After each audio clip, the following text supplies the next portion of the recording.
मेरे YouTube channel एस्ट्रोनेश पर आपका स्वागत है। नमस्कार, मैं हूं नरेश कुमार। सबसे पहले उन दर्शकों का धन्यवाद जिन्होंने पेज को सब्सक्राइब किया है, पेज के वीडियोस को शेयर कर रहे हैं, लाइक कर रहे हैं और कमेंट बॉक्स में हमें अपनी राय भी लगातार भेज रहे हैं। बात करेंगे अक्टूबर महीने के राशिफल की और आज बात होगी तुला राशि के जातकों की। तुला राशि के जातकों के लिए अक्टूबर का महीना कैसा रहेगा, काम के लिहाज से, नौकरी के लिहाज से, उनकी इनकम के लिहाज से, हेल्थ के लिहाज से, रिलेशनशिप के लिहाज से और स्टडीज़ के लिहाज से। तो ये जो कुंडली आप लगी हुई देख रहे हैं तुला राशि की कुंडली है। तुला राशि की कुंडली में 1 अक्टूबर को केतु चंद्रमा के ऊपर से गोचर कर रहे हैं। ये शुभ गोचर नहीं है। दूसरा भाव खाली, तीसरा खाली, चौथा भाव खाली, पांचवां शनि का गोचर पंचम में है, ये भी शुभ गोचर नहीं है।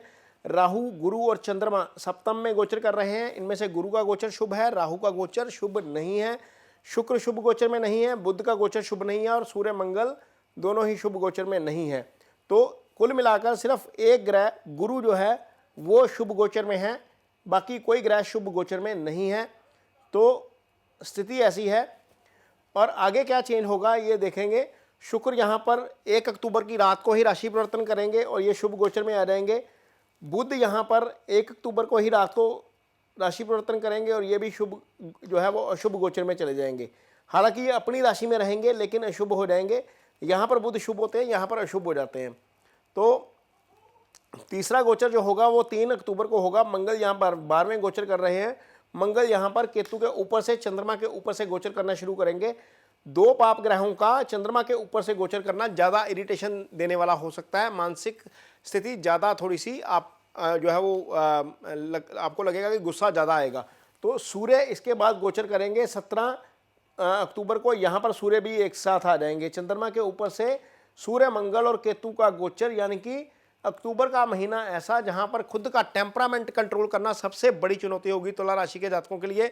और ये आखिरी महीना है तुला राशि के लिए जहां पर उनके संकट जो हैं वो आगे जाकर कम होते हुए नजर आएंगे, क्योंकि केतु 30 अक्टूबर को यहां से हट जाएंगे।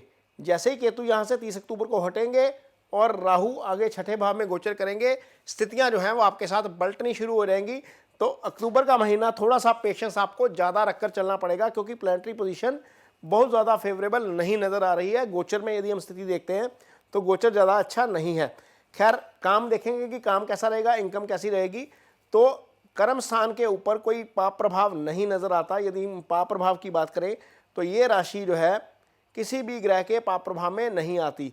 ना ये मंगल के प्रभाव में आती है, ना केतु के प्रभाव में आती है, ना सूर्य के प्रभाव में आती है, ना राहु के प्रभाव में आती है और ना ही शनि इसको देख पा रहे हैं। तो ये स्थिति आपके लिए बैलेंस है। कर्म स्थान के ऊपर किसी भी पाप प्रभाव का ना होना आपको उसके अच्छे रिजल्ट ही देगा। यानी कि no bad news is a good news, जिसको इंग्लिश में बोलते हैं। यानी कि कोई बुरी खबर नहीं है तो वो अच्छी खबर है। तो कर्म के लिए, नौकरी के लिए, कारोबार के लिए स्थिति ज़्यादा खराब नहीं होगी और सामान्य स्थिति में सब कुछ चलता रहेगा। आय स्थान के ऊपर गुरु की दृष्टि है।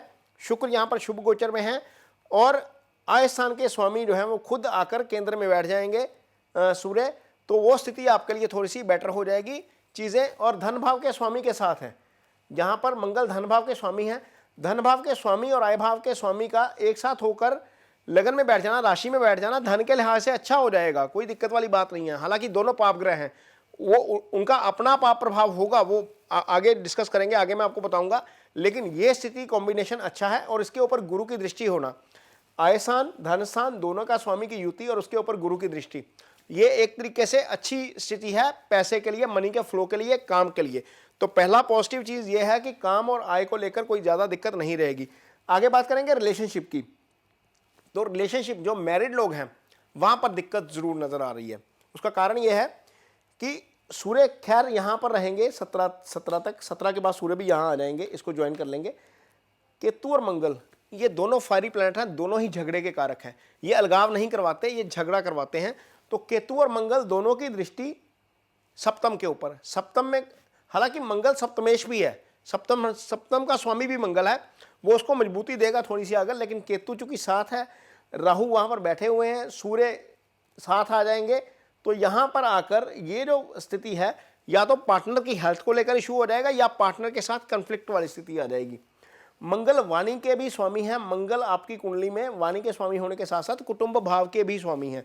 तो कुटुंब भाव का स्वामी और शादी के भाव का स्वामी ये पिस गया राहु के मध्य में, केतु के मध्य में, सूर्य के मध्य में। ये स्थिति अच्छी नहीं है। और शनि की दृष्टि सप्तम के ऊपर, यानी कि सप्तम के ऊपर शनि की भी दृष्टि, राहु भी वहां पर, मंगल, सूर्य, केतु तीनों यानी कि 4 ग्रह जो है पाप प्रभाव वाले वो इसको प्रभावित कर रहे हैं। मंगल को यदि हम छोड़ भी दें, मंगल राशि के स्वामी हैं, मंगल वहां पर प्रोटेक्शन दे सकते हैं, लेकिन गुरु जिस भाव में होते हैं उस भाव की हानि कर जाते हैं, वहां पर गुरु का भी नेगेटिव रोल रहेगा, पॉजिटिव रोल नहीं रहेगा। तो जो मैरिड लोग हैं सबसे पहले तो अपने पार्टनर का ध्यान रखिए, खास तौर पर फीमेल जो है वो उनके हस्बैंड की हेल्थ को लेकर इशू हो सकता है, क्योंकि गुरु जो है फीमेल चार्ट में हस्बैंड के कारक ग्रह होते हैं। जहां तक मेल चार्ट की बात है तो मेल चार्ट के लिए शुक्र पत्नी के कारक होते हैं, तो शुक्र के ऊपर शनि और राहु दोनों की दृष्टि है, ये भी 2 पाप ग्रहों के प्रभाव में आ गए, तो ये स्थिति भी ज़्यादा अच्छी नहीं है, कन्फ्लिक्ट वाली स्थिति हो सकती है पार्टनर के साथ। कोशिश करिए ऐसी कोई स्थिति आए तो सिचुएशन को अवॉइड कर दीजिए। मान लीजिए सामने वाला बंदा कोई बात कर रहा है, आपको लग रहा है वो बात सही नहीं है, तो सिचुएशन को अवॉइड करिए, उसके ऊपर रिएक्शन करेंगे तो चीज़ें बिगड़ जाएंगी, ये आपको क्लियर नज़र आ रहा है। यहाँ पर कोई दो राय नहीं है कि ये जो पाप प्रभाव है ये डिस्टर्बेंस क्रिएट कर सकता है। जहाँ तक सिंगल्स की बात है, सिंगल्स के लिए पंचम भाव जो है वो शनि वहाँ पर मौजूद है। शनि जिस भाव में आते हैं उस भाव को मजबूती देते हैं, तो जो लोग इंतज़ार कर रहे थे कि उनको पार्टनर मिलेगा अक्टूबर महीने के दौरान, हो सकता है कि वो खोज पूरी हो जाए, क्योंकि शुक्र जो शादी के कारक ग्रह हैं, जो रोमांस के कारक ग्रह हैं, वो सीधा पंचम को देख रहे हैं। पंचम निश्चल प्रेम का भाव है।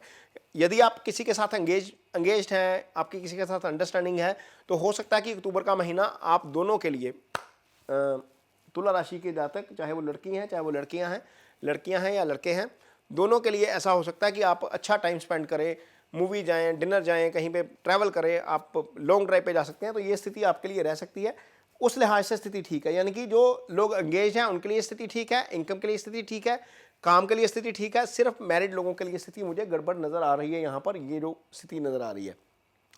आगे देखते हैं हेल्थ कैसी रहेगी। तो हेल्थ के कारक ग्रह हैं सूर्य, वो राशि के ऊपर से गोचर करेंगे, हालांकि नीच हो गए, लेकिन लगन में सूर्य जो जब आते हैं तो आपका तेज बढ़ा देते हैं, आपको जो फिजिकली जो है वो ज़्यादा प्रॉब्लम नहीं आती। वैसे भी ये वृद्धि का भाव है, यहाँ पर ये आए जो 11वां भाव है वृद्धि का भाव है, इस भाव के स्वामी यहाँ पर हैं, तो कोई ज़्यादा दिक्कत वाली बात नहीं है। हाँ, इतना ज़रूर है कि आप गुस्से में बहुत रहेंगे, क्योंकि 3 फायरी प्लैनेट का चंद्रमा के ऊपर से गोचर करना आपका टेम्परामेंट बहुत हाई रखेगा, वहाँ पर कंट्रोल करने की ज़रूरत है आपको, वहाँ पर चीज़ें दिक्कत वाली हो सकती हैं। यदि हम टेम्परामेंट हाई रखते हैं अपना, तो आपको मानसिक तनाव होता है, वहाँ पर चीज़ें ज़रूर थोड़ी सी दिक्कत वाली हो सकती हैं। अदरवाइज मंगल की दृष्टि अष्टम के ऊपर पड़ रही है, अष्टम को कोई और पाप ग्रह नहीं देख रहा, तो व्याधि का भी कोई बहुत ज़्यादा भय नहीं है। हाँ, ये ज़रूर है कि थोड़ा सा टेम्परामेंट अपना कंट्रोल में रखना पड़ेगा। बाकी फेस्टिवल सीजन है, आप खूब एंजॉय करेंगे। शनि देख रहे हैं दूसरे भाव को, शनि के अलावा कोई पाप ग्रह दूसरे भाव को नहीं देख रहा, तो वहाँ पर भी कोई दिक्कत वाली बात नहीं है। कुटुंब वाला भाव है वो आपका ईटिंग हैबिट्स का भाव है, वहाँ पर भी कोई बहुत ज़्यादा पाप प्रभाव नहीं है, तो हेल्थ को लेकर को बहुत ज़्यादा दिक्कत मुझे नज़र नहीं आ रही। हाँ, इतना ज़रूर है कि मानसिक तनाव ज़रूर आपको रह सकता है, और ये आपके मानसिक तनाव का लगभग आखिरी महीना है, लगभग मीन्स इसके बाद बहुत सारी चीज़ें आपके लिए चेंज होंगी। जब राहु केतु उतरेंगे यहाँ से, चंद्रमा के ऊपर से केतु निकल जाएंगे, तो बहुत आप ईज फील करेंगे, आप थोड़ा सा राहत जो है वो आपको महसूस होगी। आगे देखते हैं आपके लिए स्टडीज़ कैसी है। तो स्टडीज़ के लिहाज से बुध चूँकि अच्छी स्थिति में नहीं है, एकेडमिक जो एजुकेशन है उसके कारक हैं, लेकिन चंद्रमा के ऊपर से यहाँ पर सप्तम भाव में गुरु का गोचर हो रहा है, तो ये पॉजिटिविटी आपको प्रदान करेंगे। ये बुध जो है वो एकेडमिक एजुकेशन के कारक हैं। अप्लाइड नॉलेज यानी कि जो प्रैक्टिकल नॉलेज है सारी वो आपकी गुरु से देखी जाती है, तो आप चीज़ें नई नई करने का प्रयास जरूर करेंगे, लेकिन एकेडमिक्स में जो स्टूडेंट हैं उनको थोड़ी सी दिक्कत ज़रूर हो सकती है अक्टूबर महीने के दौरान। तो ये अक्टूबर महीने का राशिफल है तुला राशि के जातकों के लिए। ये वीडियो आपको कैसा लगा इस पर कमेंट बॉक्स में अपनी राय जरूर दीजिए। यदि वीडियो अच्छा लगे तो इसे शेयर जरूर करिए, पेज को सब्सक्राइब जरूर करिए। इसके साथ ही मुझे दीजिए इजाज़त, नमस्कार।